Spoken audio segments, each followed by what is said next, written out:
relationships, but you're wrong. Listen, there's no magic bullet. I'm teaching life skills. When you're sick, you need medicine. It don't always taste good, but it'll get you better. You need this medicine. It ain't gonna always taste good, but this is what you need. Men and women, bottom line, we need to have the conversation. Your partner wants to give up control, but only if you know how to drive. This is about being the best you could ever be, whoever you are. I don't care if you're a man, a woman, LGBTQ, space aliens. I'll save anybody. I don't care. I'll teach a hedgehog how to have a threesome. What do you mean by that? Look, you don't have to listen to me, but you're wrong. Listen, I know I'm great. And I know you're thinking, Dante, there's no way I could be like you.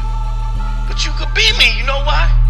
Because you know who I was? Before I was me, I was you. Manschool202. Better hear what I've got to say because you won't get it again. I'm not an alpha male. I'm not a beta male either. I'm just a better man. Better man. Well, put your happiness first, because if you don't, they won't.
WWDD, what would Dante do?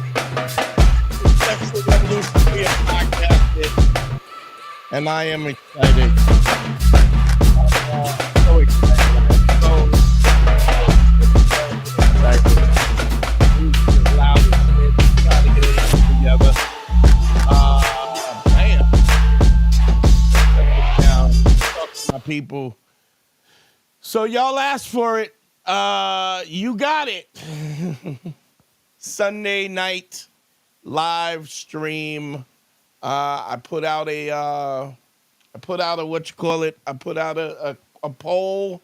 Y'all asked for it. You got it. Here we are. Bang, bang, bangity, bang, bang, bang. So welcome everybody. Ready to rock and roll. How y'all feeling? I mean, I'm feeling good. Just to do one quick test, and we will be ready to rock and roll. Just want to make sure that the phones are up and working. Let's figure that out. Dante, of course. Let's see if the phones are working. Come on, goddammit. Yes, they are. All right. So we are up and in business, people. We are in business. The phones are up. Happy Sunday, all my people in the building. Appreciate y'all coming. I don't know if y'all saw the post. Some of y'all put the post up. I asked y'all what time would be best to do a second live, not just the Tuesday live. Y'all know we do the Tuesday live from the studio. This is from my home studio. We are rocking and rolling. Call-in line 929-269-4922. Appreciate y'all for responding. And y'all said 7 o'clock, so we're here. I don't see a lot of people online, so somebody better get on that goddamn line. I'll tell you that right now. We need to get it popping. It's good to be here, man. I had a good friend of mine call me up, and we were talking about, we were having a conversation about it. He actually lost a friend, very good comedy friend of mine. Lost a friend, and he, is one of my best friends, lost one of his foster brothers, and we had this. We always try to make each other better. We, kick it off, and we bounce stuff off of each other. I don't have my boy Patrice anymore to do that, so I'm stuck here, with the people that I have, and we were talking about empathy. I mean, he's one of my boys who went through so much through the foster care system and et cetera, et cetera, et cetera. And the thing about it that really bothers me, because if there was any, how should I put it? If there was any trap that somebody could fall into in the course of their lifetime, right? He fell into it. I'm not saying he was, this is not how should I put it? This is not a referendum on him making mistakes, but he just had a rough life. And one of his good friends passed away, and he called me up, but he had gotten to the point where he was helping this good friend. And the friend was in fourth stage cancer. And as he was in fourth stage cancer, he did what a good friend does.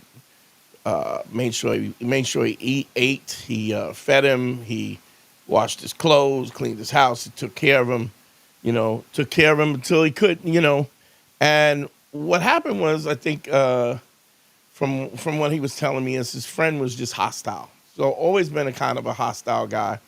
And so this guy was, one of my good friends was actually helping him. One of my best friends was helping him out, and he was being hostile to him. And he got to a point where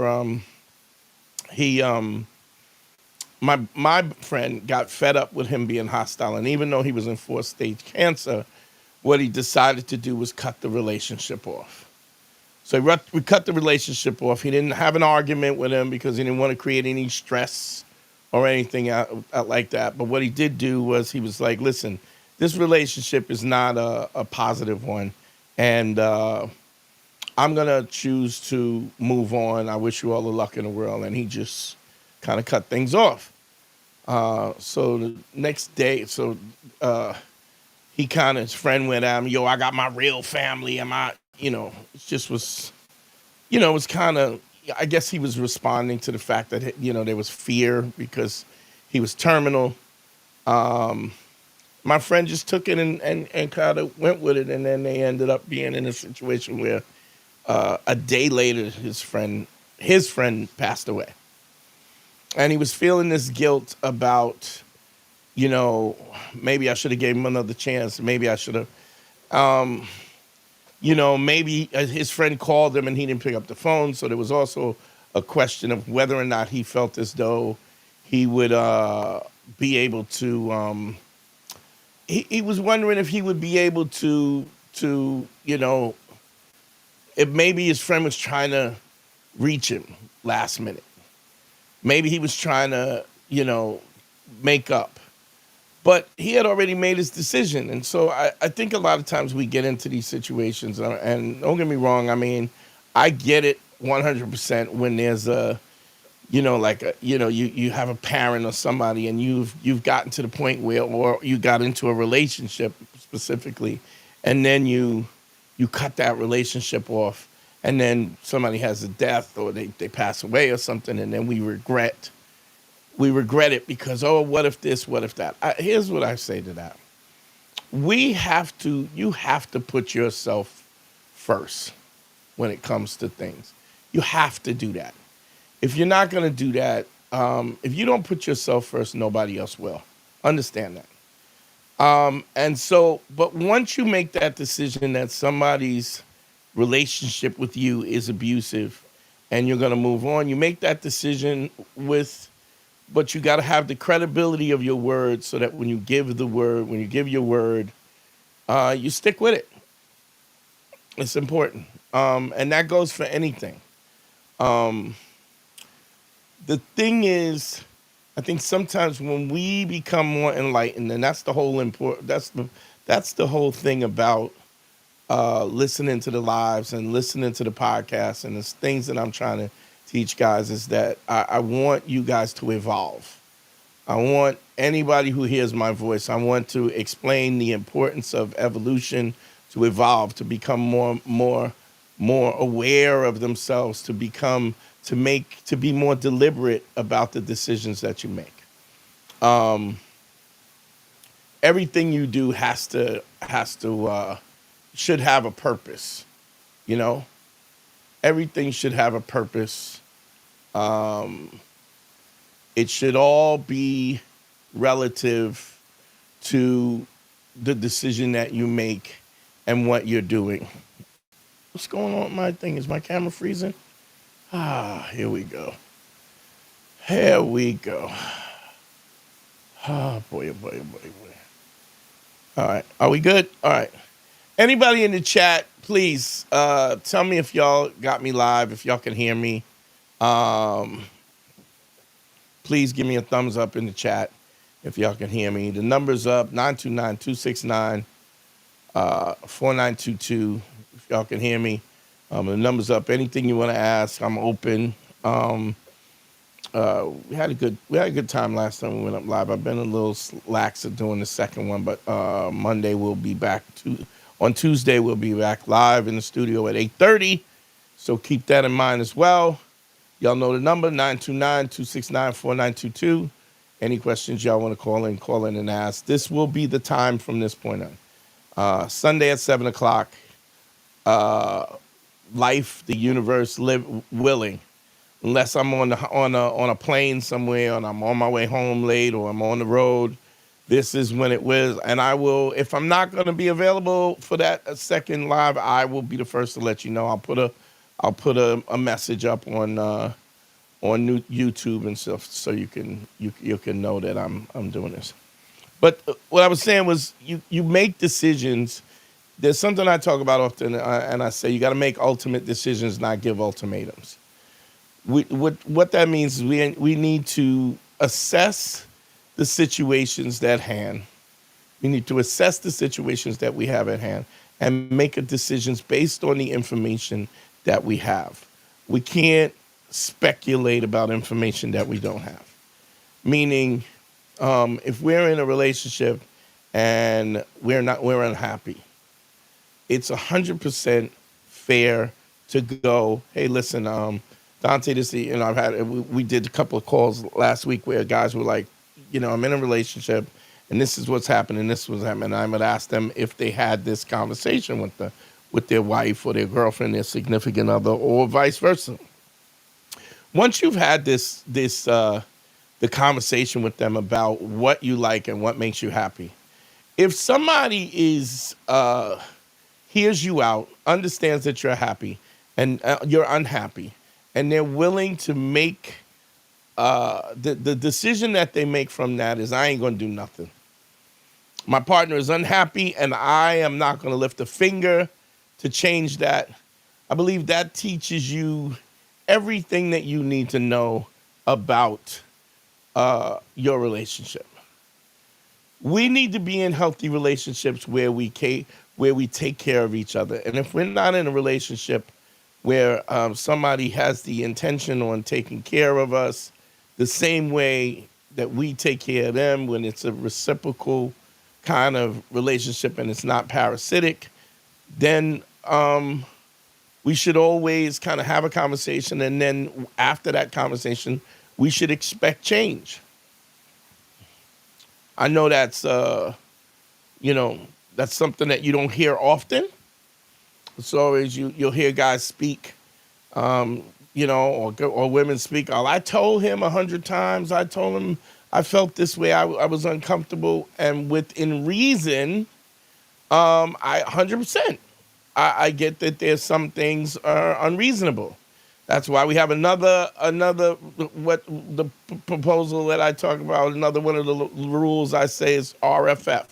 Reasonable, fair, and firm is what you're asking. Reasonable, are you being fair, and are you being firm about what your boundaries are? You got to ask yourself these questions. You don't have to ask other people. I'm not saying that you can't confide in other people, but the whole point is that you got to be in a situation where people are looking at you, where you're doing the introspective work on your own. You're asking yourself, what are my flaws? What are my weaknesses? How can I move forward in those weaknesses? How can I be better? How can I be a better person? Because the confidence that you have is based on what your value is, and what your value is what you bring to the relationship. So, I think that we, especially in the internet, we have this thing where we're cluttered with men and women who are giving out shitty advice all the time, basically saying, hey, women, I'm the boss. What do you bring to the table? I have women go, I am the table. And you're like, I'm not going to deal with it. I mean, it's just all this toxic shit that's going on, when I think the real answer is this. Do you bring value to your life, to somebody else's life with your presence? And if you don't, are you working to be actively somebody who's valuable in other people's lives? I think we can ask those questions, and we can, without a doubt, we can ask those questions and we can answer them in real time. If we're asking ourselves these questions and we're not getting answers back, there's something intricately wrong with that. We're not getting the answers back that we should get back. I think there's intricately something wrong with that. I think we have to reassess who we are and how we're doing things. And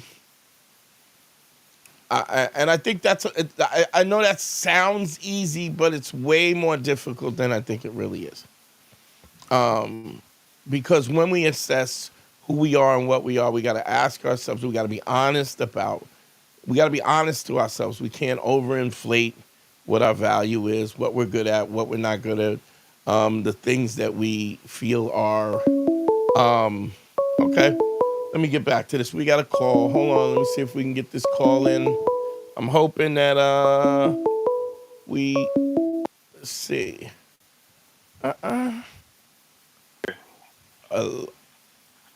To accept, press 1. To send. Hello. What's up? Who am I speaking with? Where you calling from? Hey, Dante, this is Xavier. I'm calling from California. What's going on, Xavier? How are you, brother? I'm pretty good. I called in a couple weeks ago. I remember. And you helped. Yeah. You snapped me right out of that prison, that mental prison. Okay, can you I mean, because everybody doesn't know the call. I don't know if I remember the specifics of the call, but just for the people who are listening, can you recap for me, please? Yeah, sure. So I'm getting married pretty soon, and I've dealt with a lot of feelings of am I good enough, and I think that's what I asked you, and then you pretty much said like, hey, you're gonna go to places you don't want to go to. You're going to do a lot of things. Right. And that was a paradigm shift. And I haven't thought about it the way I used to think about it. Right. Now, what was so what we call, a lot of people call it, imposter, what do we call it? Imposter. What do they call it? Imposter syndrome. Imposter syndrome. Okay. So what were you most afraid of, if you don't mind me asking? No, well, that was kind of, so I'm going to tie in with my call right now. I had a pretty shitty childhood, and, I'm fixing behaviors that, my parents never taught me. Okay. Cause they were pretty absent. Yeah. So now, were they absent? Were they supportive when they're around, or were they not? Were they absent and not supportive? Both absent and not supportive. Okay. Okay. Yeah. Yeah, so you know, a lot of that stuff. Once you start doing the introspecting it and the important questions, it stays with you. You know. Right. Right. Yeah. Well, So I want to, let me just say this, because I mean, I think a lot of people go through that, and I don't think we talk about it enough. So, if we think about our parents as the sole adults, they become the models of how we perceive adulthood, right? Yeah. And those people that we see as these models, the assumption is that they know. The assumption is that they know what they're talking about, right? Exactly. Um, I don't think I think if we really think about it, I mean, how many people do we know in our everyday life that have kids and you're thinking, oh, wow, this guy's a fucking moron, and even them being a moron, they have, my God, I can't believe that they have kids, So I mean, I hate to put it like that in the context of that we might perceive our parents in the same way, but I think it's reasonable to think that. It's reasonable to think that. I mean, if we really look at who our parents were as people, if we take away the guise of, okay, this is my parent, respect and honor my adults or whatever, I think overall we get into a situation where we look at it and we go, hey, man, my mom wasn't really that great a mom, or my mom, and don't get me wrong, I'm not saying that we should hold this against them. I'm just saying we got to assess this in a real way. Did these people, were they good judges of character? So a lot of times we have parents, we have broken homes, and we think about situations where there was abuse and toxicity and all kinds of stuff like that. What we're saying in essence is that the people that we call our parents they weren't really great judges of character in the first place. Exactly. By their own, the receipts are in their own household. I mean, when we talk about that, were they great communicators? We can see if they were great communicators in terms of how they dealt with their own marriage. When you talk about your mother and your father or whatever, or were they the most selfish people? Or were they the most honest? Or were they the most generous people? If you have a situation and your mom snatched you up and then kept you from your father, or whatever the situation, any number of combinations that is, I think we have to go, well, maybe this, if we had took the title of mom away and it wasn't our mom, and we step back and we look at these people, we would go, wow, they didn't have really a great judge of character. They didn't really have a real, how should I put it, a real knowledge of how to raise kids and how to support them and how to make them feel safe and supported and so that they could grow. And so then we're in a, as an adult, we're moving forward with the impression of who we are based on somebody who was pretty shitty at assessing people in the first place. Yeah. And then we've made this assessment at whatever year we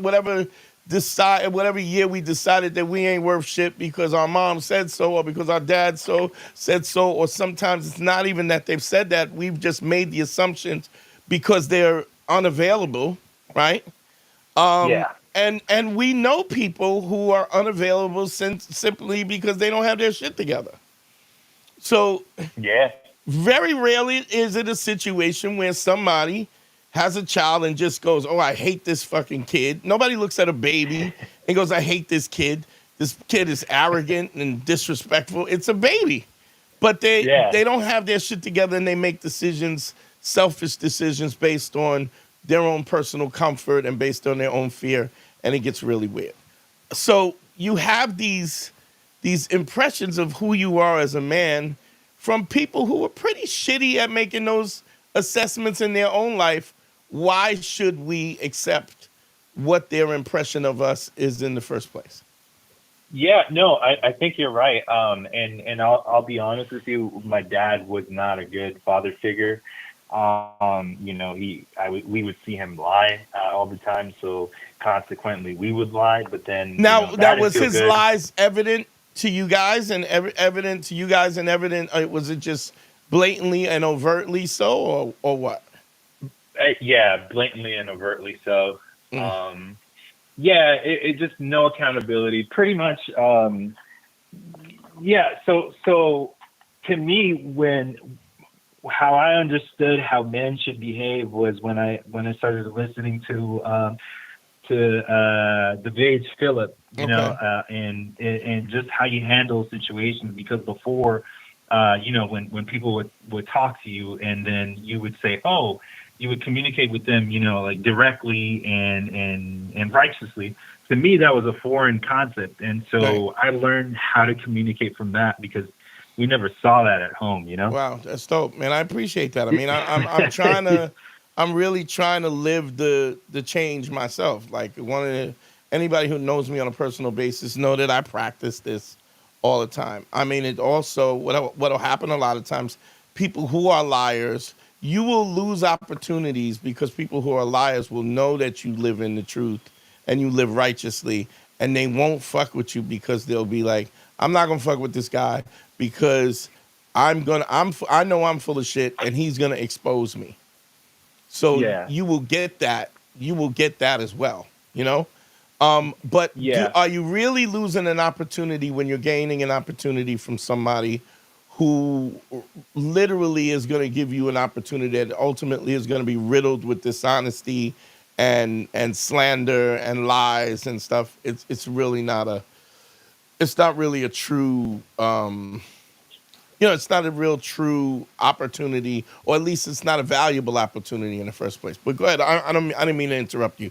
You were talking about the marriage and you were feeling this imposter syndrome. We talked and it kind of changed your thinking. Where are you at right now, Xavier? uh in that I don't feel the imposter syndrome anymore. But it's a constant thing because I think that naturally we want to revert to what's safe and what we've known, but I think it's taking more of a discipline to go with nope, that's not who I am Right. anymore. And so that's what I've really been working on. And then I'm an older sibling as well, so then it's nice being able to take all the fundamentals that I've learned through you and through other masculine figures who stepped in as like father figures, Right. and then help out with my siblings and how they deal with situations. So if it took me 10 years, it's taking them 1 year to understand that. Right, right. I get you. I get you. I mean, I'm Yeah, always trying to give people a shortcut. I mean, because I'm not I'm not invincible for the mistakes and subject. It's not like I'm somebody who's not subject to the judgments and stuff of my parents and stuff. I went through it myself. I'm just on the other side of this because I put the work in to get there. If that makes sense. yeah, no, 100%. And so I don't know. When I see you interact with people, I'm excited because I know that that's eventually where I want to be. And I can feel with the fundamentals that Mm. it's just a matter of practice, Yeah, and then yeah. you know having a happy home. Yeah, and you can get there. You can get there. And but I mean I'm not a big fan of Chris Rock, but this is something he said that I have to kind of borrow. He says relationships are easy as carrying a couch. Um, it's pretty easy as long as both parties are chipping in to do it. It's really hard Yep. to carry a couch by yourself. You know. And Yeah, 100%. relationships are the same thing. So if you are in you're in a relationship and you're the only one working at it's very cumbersome, and a lot of times you end up getting yourself hurt doing it. So it's a really Yeah. interesting thing, man. But Xavier, anything else you wanted to say, or I'm glad I could help. I will say that. No, yeah, just that. And then I was wondering if you have any more like I don't know ways of paradigm thinking. Well, You know. I could say this. Here's what I would say to you. It doesn't even matter if you're not righteous or you weren't righteous yesterday. Today, I used to say it like this, which is a little more, a little catchier. The greatest thing about being a sucker or a bitch is tomorrow you don't have to be. Like Amen. you can start telling the truth and being righteous today. Now, don't get me wrong, if you have a history of being a guy who has not told the truth or hasn't been righteous or hasn't been credible, nobody's going to believe you at the first. But the point is you're not doing it because you want people to believe you. You do it because you want to believe. You want to be able to look in the mirror when you brush your teeth and like what you see. And if you can do that, man, what better path is that? That's the thing that makes you bulletproof. It's that we are all a work in progress, and we can pick up the pieces today. And if we fall, tomorrow we get up and we start fresh again. So, appreciate you calling, Zave. I just want to say one last thing with that. So again, when I was in my early 20s, with the lying, I gave off like not a very safe energy where it's like I can't trust this dude, But now in my 30s, I'm completely honest. I'm like, I can't do that. Oh, I'm sorry, nope, I can't commit myself to that. Right. And yeah, exactly. And now I can feel like people feel a very safe energy, and I feel it's in harmony because it's like just being honest, and truthful. Yeah. Because if you say you can do it and you have credibility, they know you do it. And if you can't do it, if you say no, then then there's no expectation. Then they can't hold you responsible for something that you never agreed to in the first place. But man, I appreciate you, Zabe. Thanks for calling in. Thank you, Dante. You're the best. Yeah. All right. Likewise. First call of the day. Here's a thing. Phone lines are open. Let me put the phone lines up on the. Let's see. Let's see. Consultations. Let's see. Hide. There's another thing that I'm often thinking about is that what we're trying to do, life is not a situation where we just live consultation 929-269-4922. Call in. We had a call, but I was on the other call. If you want to call back. The lines are open. But I think that there is a bulletproofness that comes with righteousness. If you're not lying, you're never worried about being exposed. If you're credible and you show up, nobody can say you're not credible because you got the receipts for it. And if you're empathetic to people, then you're aware of that. You're aware of whether or not you consider other people, or do you consider them or don't? Because there's a conscious effort in that. What I'm finding is, and if I have friends that that I'm close to, a lot of times once they get on the other side of the tunnel, when they get to the point where they see disrespect when it happens, they see their own personal flaws, they see their insecurities. What I think happens a lot of times is we get into a situation where we will not. Because we're on the other side of the mountain. Now we don't have the empathy to understand how difficult it is to get there. We forget what it felt like to not understand it, to feel trapped, to be in a situation where fear and disgust and our own, disgust for ourselves and insecurity and not wanting to, imposter syndrome. When we were in that place, and now because we're on the other side of the mountain, all of a sudden it's like, come on, man, just get over it. I think we have to have the empathy to understand that it takes more for people to kind of look in the mirror and really see what the truth is in the first place. And in the interim, this is about you being a better product. You understanding how to communicate in social situations, and that and it don't get me wrong, it it deals with that on, yes, in terms of women relationships, in terms of women having relationships, men having relationships with, and everything in between.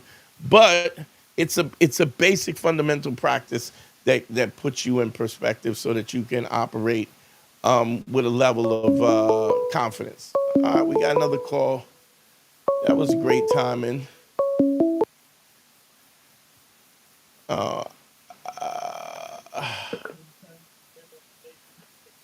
To accept, press 1. Hello, hello, Hello. hello. What's your name and where you calling from? How you doing? My name is Eric. I'm Hey, from Eric, New what's York. happening, brother? How are you, man? What's going on? What's going on? Kind of embarrassed because I'm kind of a grown man calling for advice. Why is that? Why is that embarrassing? I have no idea. I just feel weird. Okay, so First time. let's deal with that first. Okay, um, what do you do for a living, Eric? I work in a paint and retail store. Okay, so the first day you got there, did they train you? Yeah, sort of. Is there a certain cash register or something? Did you have to learn where the inventory is, what the stock is? Yeah. I mean, basically, they just threw me to the lines and just said, you know, learn. Okay, so here's the thing. How much better would it have been if you had been trained? If somebody took some time to train you on every aspect, the cash register, to this, where the stock is, where the things, where you didn't, if they gave you that information and they shadowed you, how much better would that situation have been? The experience would have been 100% better, but Okay, so usually that doesn't happen. here's what I'm saying. In manhood, who gives you that experience? When do you come into manhood and you have training? Like where somebody says, don't do this or do this or act this way or don't act that way. Nobody. It never happens. Two things that Yeah, I exactly. always say that for men, it's always difficult for men because two things that they are expected to do and be good at is relationships and sex, which Yeah, no, is I concur. one of the two of the things that are most nuanced and involved, and it's constantly changing, and there's adaptations that you have to really understand the nuance of all of those things, which is one of the most difficult things to be good at. So I think you got to forgive yourself. Let's start with this.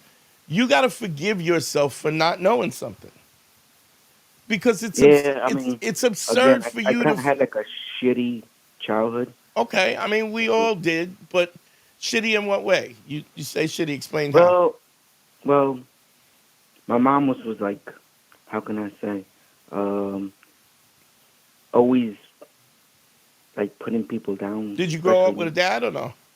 nah. Okay, so your mom putting people down, like And for instance, give me an example. she always told me I wasn't shit for the rest, like until like I was maybe 20, And 30, how old are until you I now? actually left the house. How old are you now? 49. Okay, so here's my thing. When you look at your mother and the way that you were raised, and it was kind of, I'm going to go over this again. We kind of just went over this a little while ago. Would you say that your mom was a good mother, that she understood the importance and the impact on your life? And No, no. So so if we say she wasn't a good judge of character, right, and she said that you ain't shit, right? Is that something that we should believe? I have no idea. That's the only baseline that I had when I was growing up. Well, I'm asking you, but you're 49 years old right now.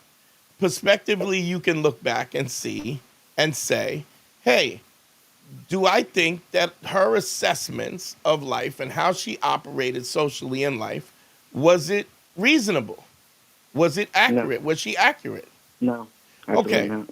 So if we start from that point, right, and we understand, don't get me wrong, I'm not unempathetic for the fact that we have programmed, like we've been programmed to feel as though we ain't shit and we have no value because the people who we trusted and we assumed would have our best interests at hand, they told us we weren't shit. But understand something.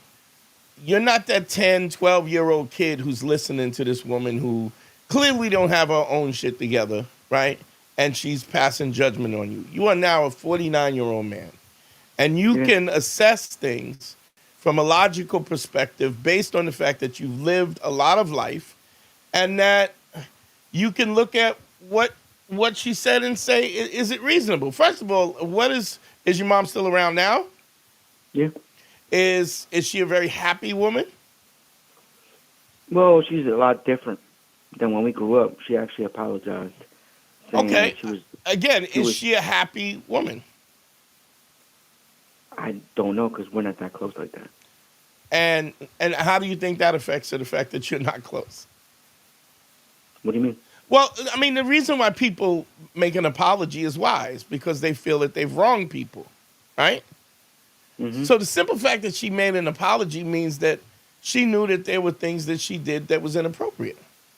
Right? Yeah, she fucked up. Yeah. No, I agree. Okay, and so people apologize. I mean, a lot of times people apologize because they're wrong, but a lot of times people apologize because they want to relinquish some of the guilt that they have through their life because they have a conscience and their conscience tells them, you know, I fucked this up.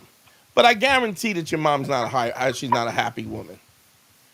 Well, I'm sure probably not. And does she have a boyfriend now or no? No, she has a husband, and we have other siblings, Okay. but they can't comprehend what me and my other sister went through because they weren't raised like we were. Okay, how many siblings now? I mean, do you think she's a good mom now or no? I mean, I guess because, I mean, the way she treated like our other siblings was way different than when she treated me and my sister. Right, but what I'm saying, do you think, I think from afar, I mean, even though you're not really close, can you assess what it's like now? I mean, can you look at their situation? Yeah, I mean, she's okay. I mean, She's all right. Sleep all night? I have no idea. Okay, all right, fair enough. Here's what I would say. Probably not. Probably not, and I'm going to tell you why. The same pain and the programming that you're going through right now, the things that hinder you are the same thing is you're that way because of extensive programming, right? And if you want to get out of the rut of this, you understand that there has to be extensive growth and effort and therapy for you to get out of it. Like we don't just get out of it. It takes a lot of recognition and a lot of hard work to kind of clean all that garbage out so that we can have clear thoughts. To the same token, the abuser, right? The reason why people abuse is because they're fucked up. Usually because hurt people. So there's probably some. Yeah, no, my grandmother was an abuser. Right. So I comprehend that. So the chances of her even having the wherewithal or the intuitive nature to understand that she's, she was fucked up and there's still fucked up things about her. And that the question is, there's the chances of her actually fixing her shit and it being a whole different perspective is slim to none, Yeah, almost nil. Right. And so you're going to have even your siblings, even though maybe they're not going through the same things that you've gone through, there's other stuff that she's fucking them up too, because this is why it's important for us to get ourselves together. So I want you to understand that there's no reason that you should feel ashamed of asking for help. Nobody. Kind of felt weird. Kind of felt weird the first time. Actually, I almost like, I was like, am I being stupid for calling this place? Well, Well, time will tell. Let's get into it. What is your thought process like? Why are you calling today? What's on your mind, and how can I help you? Well, the only question I actually had, because I just needed some just outside. Ask the question, bro. Just shoot it. Okay. I have a 25-year-old girlfriend, and Nice. I'm 49. Nice. And I'm thinking I'm way too old, and she wants to have kids. Now, does And she I'm like, think you're old? No, Okay. Is she a trustworthy person? as far as I can think of. Then why do you think she doesn't think you're too old? I And why is don't- that not good enough for you? I mean, that was my whole doubt. Is like I'm 25. Let's say in 10 years, you know, I'll be 60. She'll be what, 35? She's Okay. in her prime of her life, and I'm like on the way out. Um, she has a choice.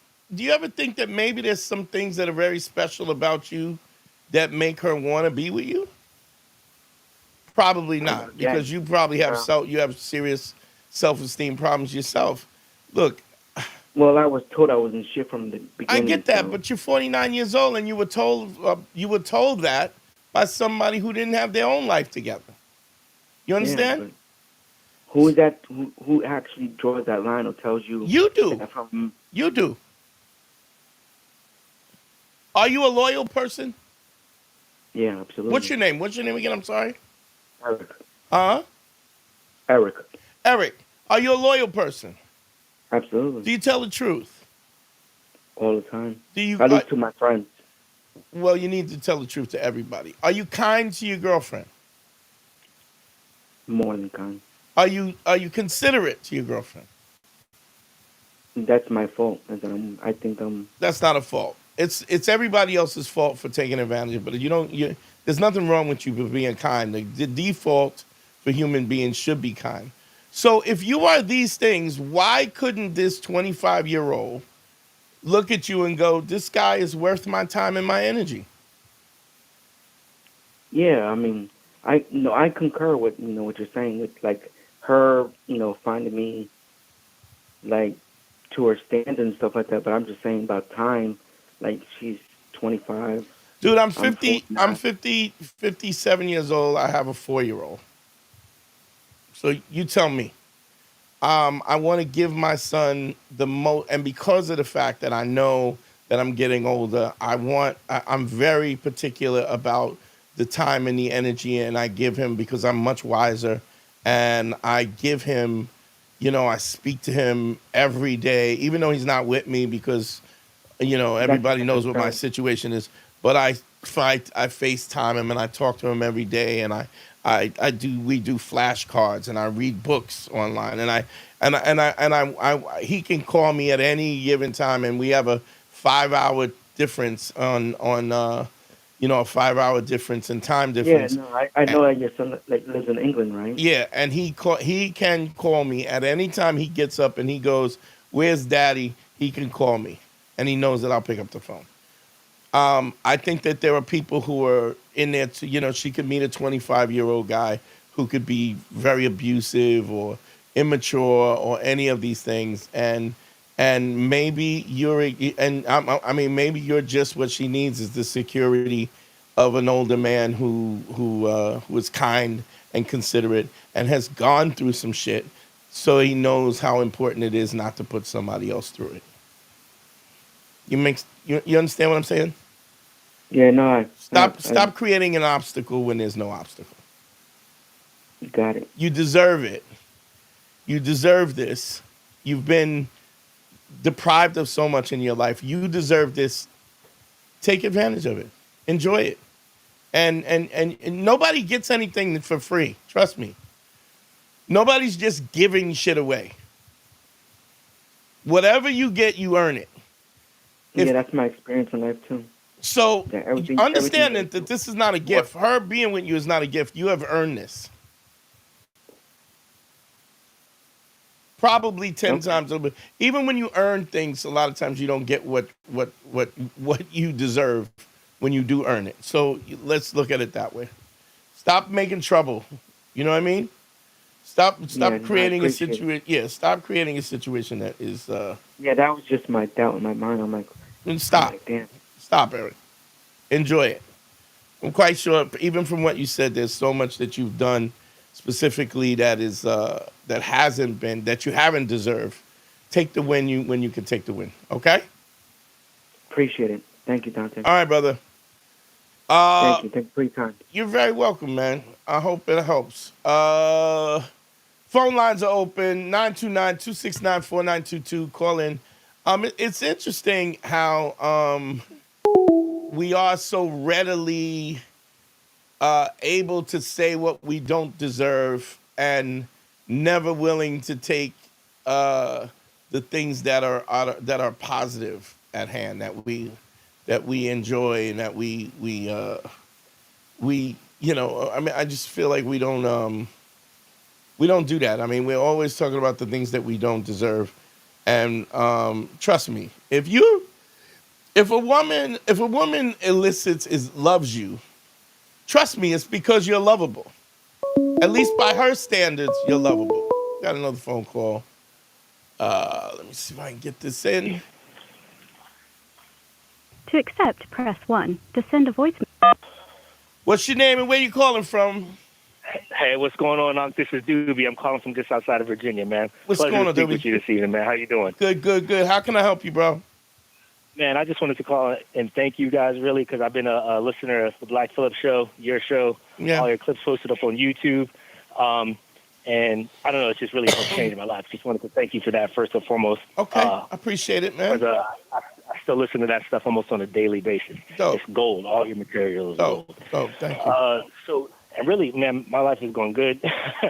I'm not really necessarily calling for advice. I wanted to call and give that shout out, but I do have one quick question for you because I'm trying to convince some of my closest friends that it's not 50-50, and maybe I might be a little outdated on this because I'm getting this from, still Black Phillip show. So I was just wondering what your thoughts are. If a relationship is 50-50? Right. It's never 50-50. That's what I'm saying. It's never 50-50. Anybody tells you it's 50-50. Because here's the thing. If somebody falls short of 50, right, then the relationship doesn't work. That's the first thing. Second thing, I think, I think what's interesting too is people want to say this is 50-50, yet and still. All right, let's take stock, right? Yeah. You find a woman attractive, right? Mm-hmm. You ask her out. What about that is 50-50? You take the risk of being rejected, right? Exactly. We own that. If you get past that, she has a conversation with you.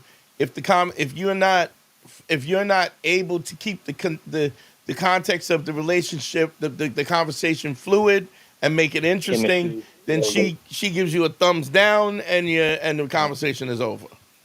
You interest her or you don't interest her, then you follow up and then you have conversations. If you say anything that makes her uncomfortable or otherwise, all of your work goes to shit. You go out on a date, you pick the date, chances are 9 times out of 10 you're paying for the date. 9 times out of 10 you're picking where to go, how to go, what time to go, setting it up. All of these things that women call they call chemistry is not chemistry. It really comes down to what you're dictating what happens. Let's say you have a great date, you guys go home, you're fooling around, you start having sex. Here's a question. I don't know, what's your body count? Make it quick. Huh? It's closer to 50. Okay, so let me ask you something. In all the times that you've had sex, have you ever had a girl ride you longer than you fucked her? No. Never? No. Okay. No. And if you don't believe me, so even when it comes to sex, the work done, right, is we do the majority of the work. So at what point when do you think the 50-50 starts? It never does. I never believed in it to begin with, but you're just telling me. But we're going through the stages of it, and I'm saying if somebody can show me where the 50-50 starts, right? Right. I know guys that have taken girls out, and I was like, well, has your girl ever taken you? Oh, yeah, on my birthday. Right. When you pick her up in the car, who puts the gas in the car? Does she ever give you gas for the car? No, and I'm not saying you got to be petty about this, but I'm saying being a man is directly related to your ability to provide, right? Yeah. Because if you don't have an ability to provide, trust me, she will not hang around. So let's be clear. It's never 50. And if you want to, here's how you really, even on the sex tip, here's the thing. Anybody who's listening tonight, go and Google lesbian strap-on porn and count how many times the girl pumps the other girl. You tell me. And then Google regular porn and count how many times the guy has a pelvic thrust or fucks the girl and compare the two.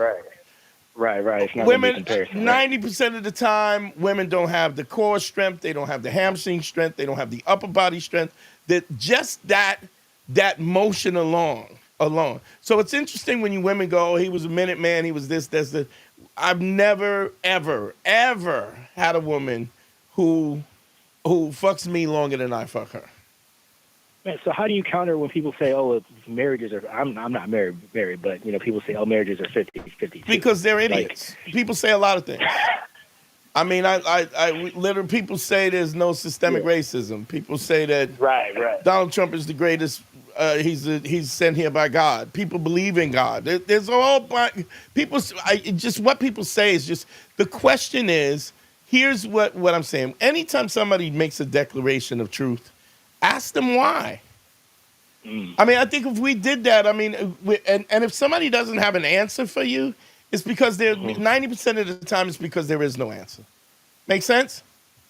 Yeah, yes, sir. And I would love if everybody does this experiment, Google lesbian strap-on porn, Google regular porn. I don't care if it's doggy style, missionary style, whatever the fuck it is. There is only a matter of time till the lesbian strap-on porn where the girl is holding the strap-on and just kind of poking with it. Because it's easier to do than to move your whole entire body. Right, and be into it. Yeah, so it's the absurdness to think that it is equal in any sense. I mean, the fact that you are responsible for keeping your woman and your child safe is the absurdness of the fact that you're supposed to lay your life down to keep them safe. Now, don't get me wrong. Right. The same relationship between mother and child is not 50% at all either. That's a great way to look at it. So they care about you and you care about them. And you care about them because they care about your seed. Because I don't believe I'm not, everybody knows that I'm an atheist, but I do believe that the immortality of man is passing your genes to the next generation. That is more immortality. That fact that I leave and my genes move to the next generation. So there you go. That makes sense? Gotcha. So that's a great argument. And when you speak to your friends and they say 50-50, just ask them, where is it 50-50? Right. These are the guys, though, right? Yeah, so I get it because... Phillip, and now they're like, no. Yeah, there's a bunch of simps. Yeah, there's a bunch of simps. It's funny. We just did a video about DJ Academics who talks about everybody simping and these hoes. And then you see this dude online texting 50 times. Please call me, please call me. Look, it's a weird thing, man. But thank you for calling, bro. But I mean, I really do the experiment, and if you can, Tuesday, call me back and tell me what you found out, what you discovered. No problem, man. Okay. Tuesday, I listen every time. I'll call you back some other time. All right, brother. Appreciate you. Sure. All right, we gotta do one more call, man. I'm a little beat up today. I was doing a bunch of shows. One of the things that I want to say is a lot of times you guys will be in a situation where they are, they think that I'm so far removed from them, and it's something we got another call. Hold on, we're gonna do this last call, and then I'm gonna close out. Let's see. Love. To accept. What's your name? Where you calling from? Hi, Dante. It's Bernard. I'm calling from Chicago. I'm going to make it quick. I've called in before, but I know you're in a hurry, so let me go ahead and ask Okay. We'll do it. You're on, so let's work. We'll work. Okay. Well, let's cook, Bernard. Come on. The first question is, I actually have a girlfriend, but we're open, and I still talk to other women.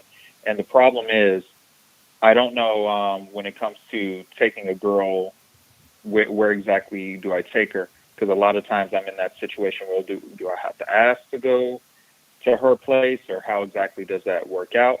It's funny because I asked another individual who's supposed to be good with the ladies what to do, and he said, well, just tell the person that you're divorced but you're living with your wife, and but you guys are in the process of separating.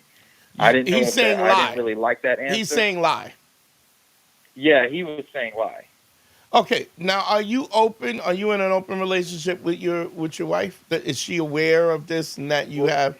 She's my girlfriend, not my wife. He just said use wife for some reason. Okay, I don't know. all right, but is your girlfriend open?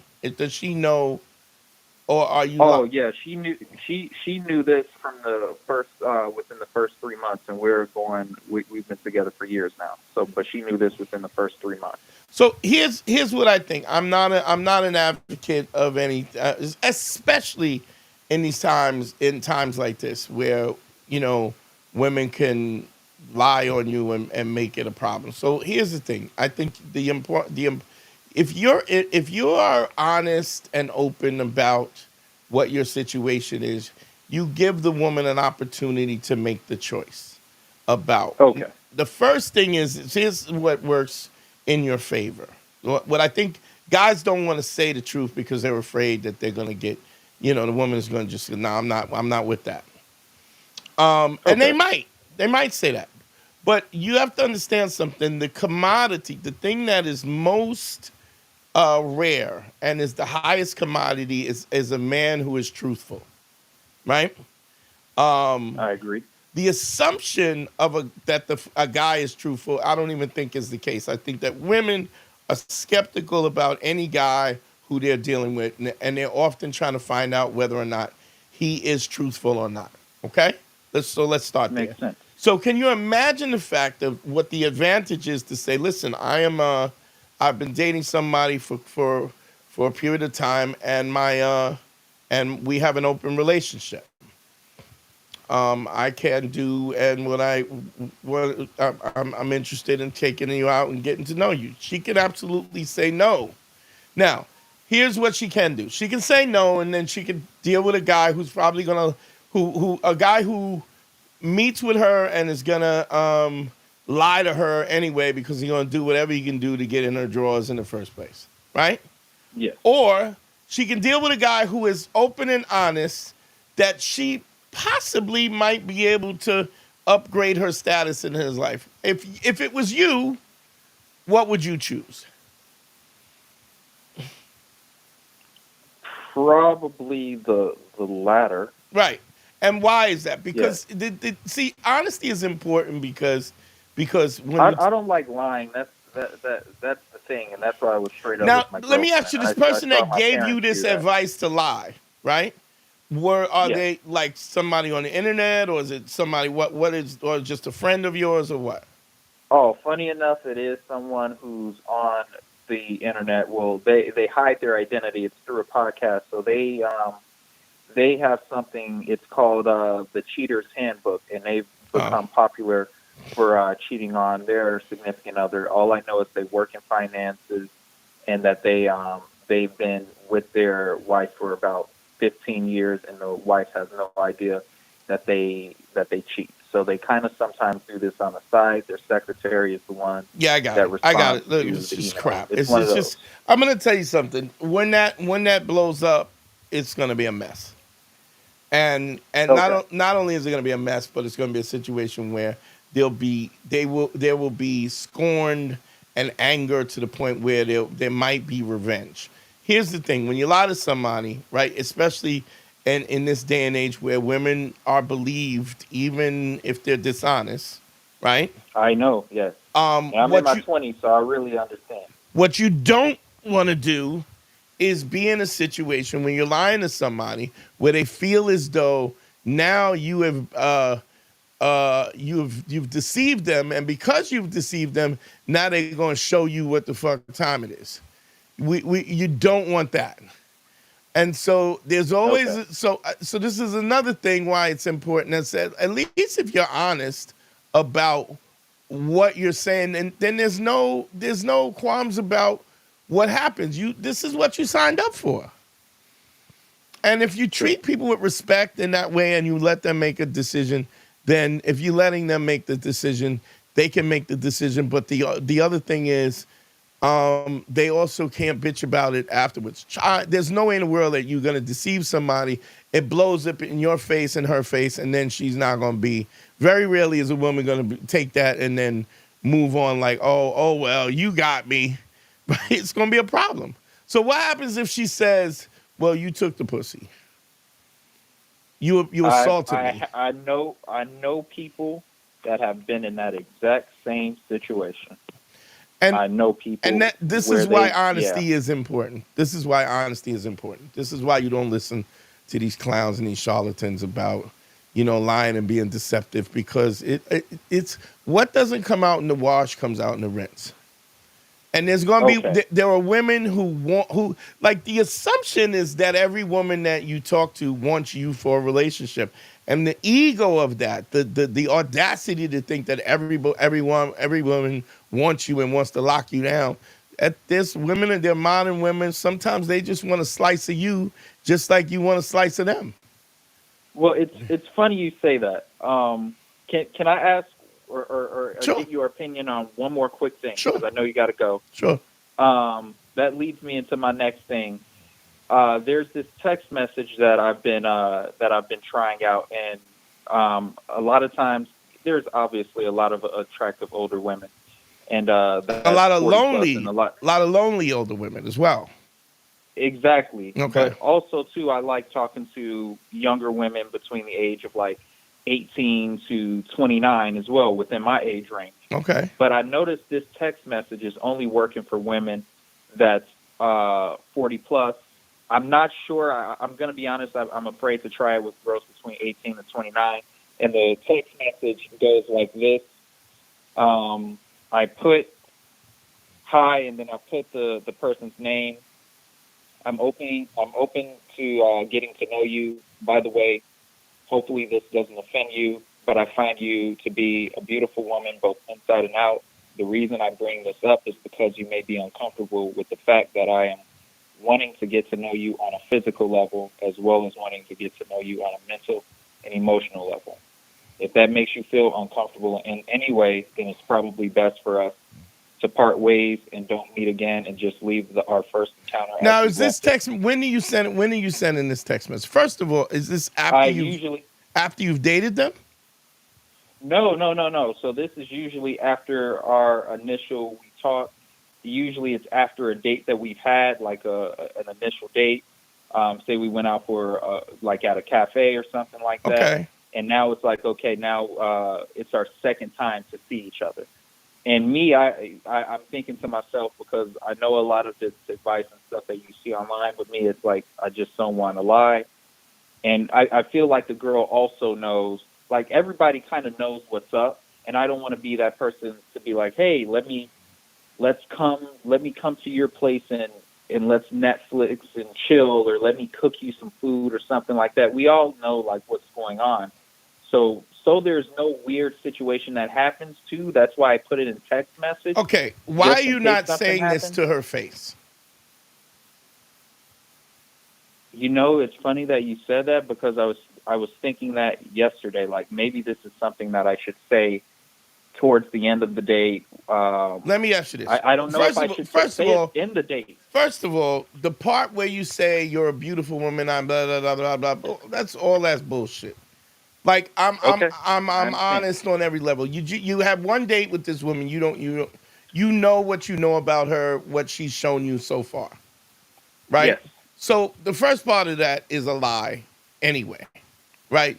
Okay. You're buttering somebody up, and when you're buttering somebody up, why do we butter somebody up? Because we're trying to convince you. Why are we trying to convince you? We're trying to convince you because we feel like we're getting the best of the deal. You know what I mean? Okay. Let me give you an example. If I go to the Bentley dealership and I got $500,000 in a duffel bag, right? I go, listen, I want to see this one here in Forest Green.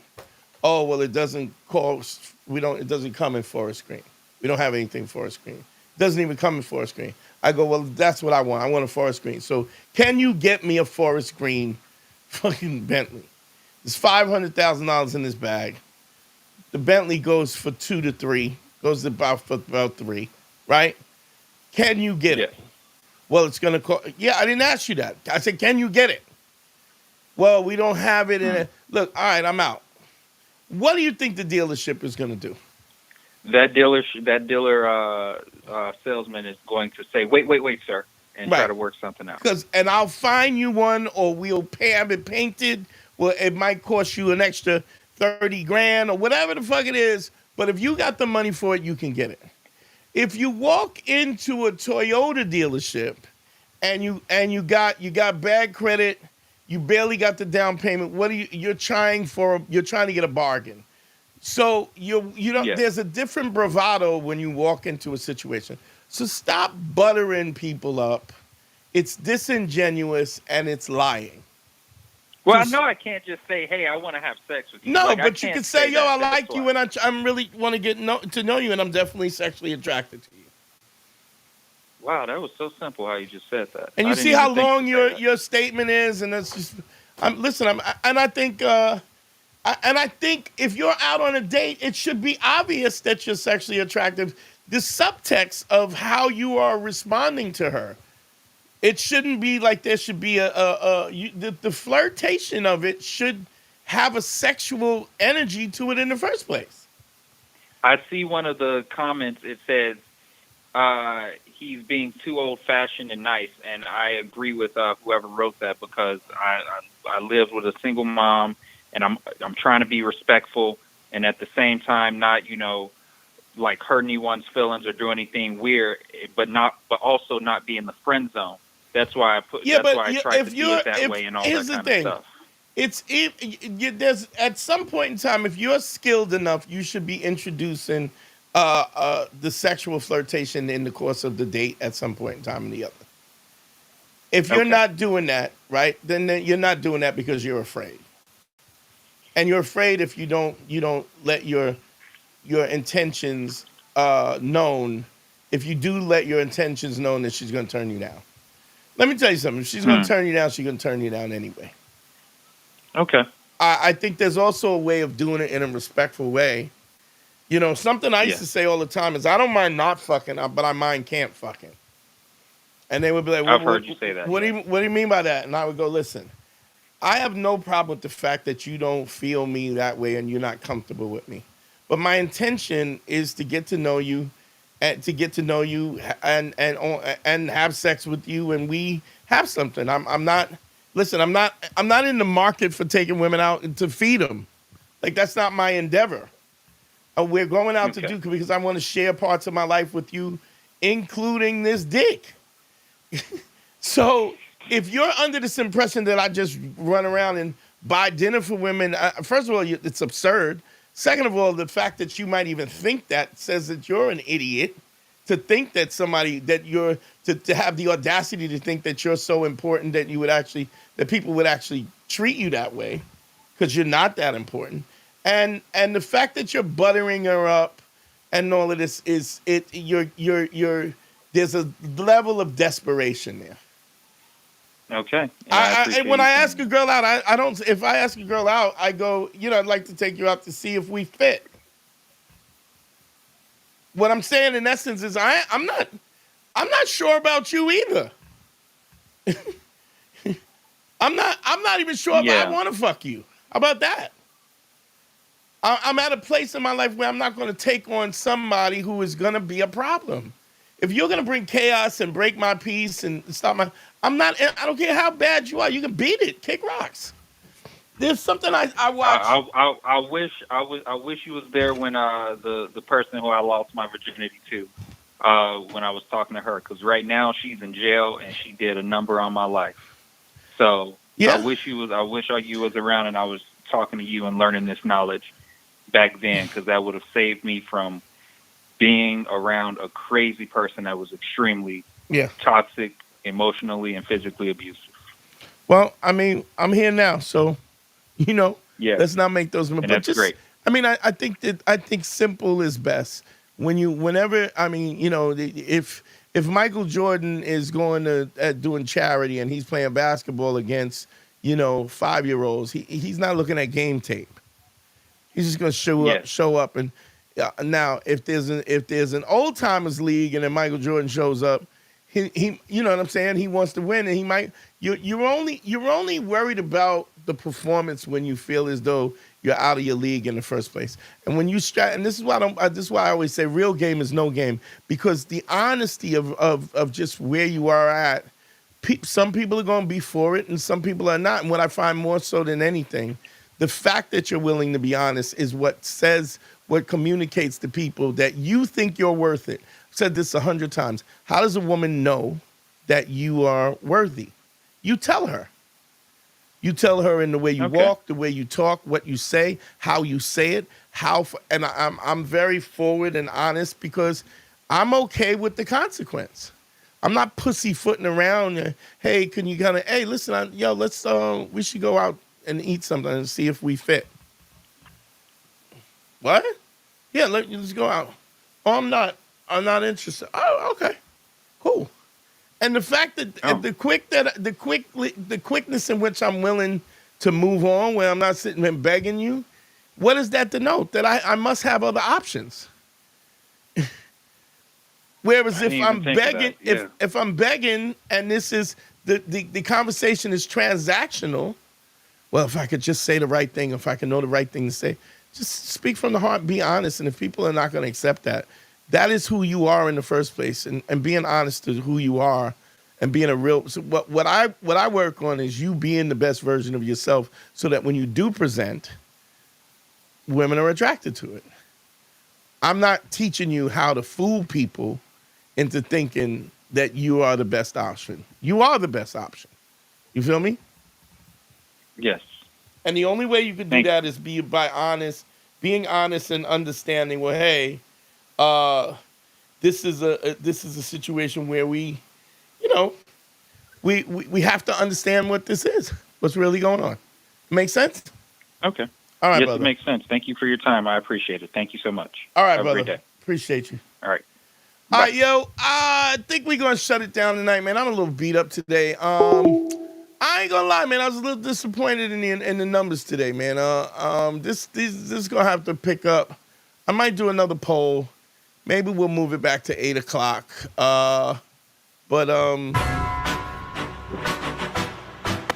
Peace, y'all. Get out of here.